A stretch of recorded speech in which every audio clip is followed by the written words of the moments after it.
Hello everybody, it's the King of Dragons here, back with another deck profile, and as you can see, it's Aqua Force. Christ, my voice is not in the best of shape. I'm also very tired because I stayed up till 3 in the morning playing Town of Salem. You can check out a playthrough right down in the description, I'll leave it right there. But anyway, we're getting off topic, on to the deck profile. So, what is this? Oh, hi. Oh, hey, are you new? Oh, hey. Sorry about that, I wasn't made aware of all the changes that had happened before. Regardless, moving on to the deck profile, obviously we run Bubble Edge Draco Kit for that extra draw power, and trust me, you're going to want it. This deck does not give a lot of defensive options, so always take that edge when you can. 4 of the better heal trigger, Refit Sailor, obviously. 4 of Marika, you could run Blue Gull, it'll still do the same thing. It's a draw power that shoves to soul and give plus 3k. Supersonic Sailor for that counter charge ability. That's why you run it. And then 4 Petros for soul power and draw power. Grade 1s, 4 Platin. Perfect guards don't really matter that much. I mean, always Platin because counter charge, but you know, it's just there because it's there. 4 Stride Fodder because you like to stride. This deck likes to stride, so always stride. 3 Melania. I don't know why I put 4. It's just a back row attacker plus 5k with resist, so obviously it's good for that Link Joker matchup. Not so good against Overlord matchup because the Destiny will burn right through it, but whatever. 3 Orthea, because restand is a thing, you always want to restand. Because that's what this deck does. It restands.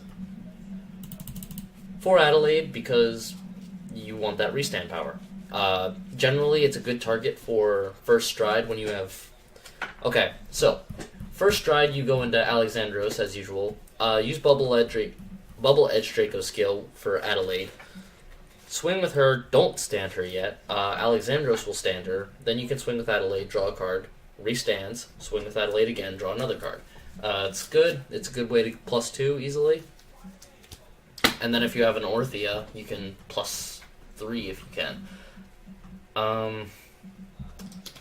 4 Tidal Assault, because always restand. It's always fun. Now, the last grade 2 is always a bit of a puzzle for me. Is this it? No, it isn't. I prefer to run Shipra, but you could also run... I could also see the value of Wave Hunt Sailor because of all the counter charge, but I think the plus 2k and resist will always ultimately be better because Link Joker matchup. Link Joker is meta, which means this deck is anti-meta, I guess. I mean, Alexandros kind of made this deck tier 1, so, you know, go for it. 4 Champion of Storm Thavas, because you like that resist and you like that back row attack. Wait. No. Okay. I just had to read the effect because I was always confused on the... Okay, anyway. And then 3 of the others, Thavas, because this deck hates being on anything except Thavas, so always run Thavas. It doesn't really matter which one you stride into, kind of. You're either going to retire something or you're going to call something with resist and back row attack. But I don't think it really matters all that much as long as you're on a Thavas. 4 Alexandros, because you like Alexandros. Counterblast 1, flip a copy up, gets plus... Choose 2 rear guards, stand them, plus 5k for each card in the G-Zone. So if you have 8 cards face up in the G-Zone, that's what? 5, 10, 20, 40... 40k? That's plus 40k? Yep. Alright. So, OP? Sure. Why not? 4 Lambros, because I also like to restand with plus 10k if I can. I've debated using 2 Lambros and 4 Thavas, but I've gone with 2 Thavas, because I don't really use the back row attack plus 5k that much. And then the GB3 almost never comes up. I almost never stride into Commander Thavas as it is, actually. So, I mean, it doesn't really matter. 1 Wailing Thavas, because it's kind of your main finisher in the deck other than Megiddo. With Megiddo, you can get an 11 attack combo off with him if you have all the right stuff, but it's really hard to get that stuff, so it's almost impossible to get. So, moving on to guards. 2 Galfila, wave 2 or 3 plus 5k, and then Soul Blast, you can flip her back down to countercharge. Epic card, love it, always have it in your deck. It's basically a staple now. And then 2 Ice Barrier. This fixes, so Galfila is wave 2 or 3 only.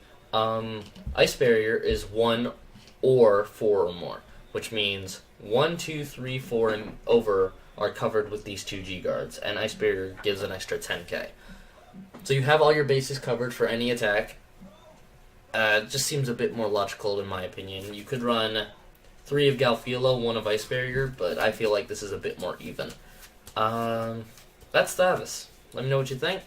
Do I care? Probably not. Peace out.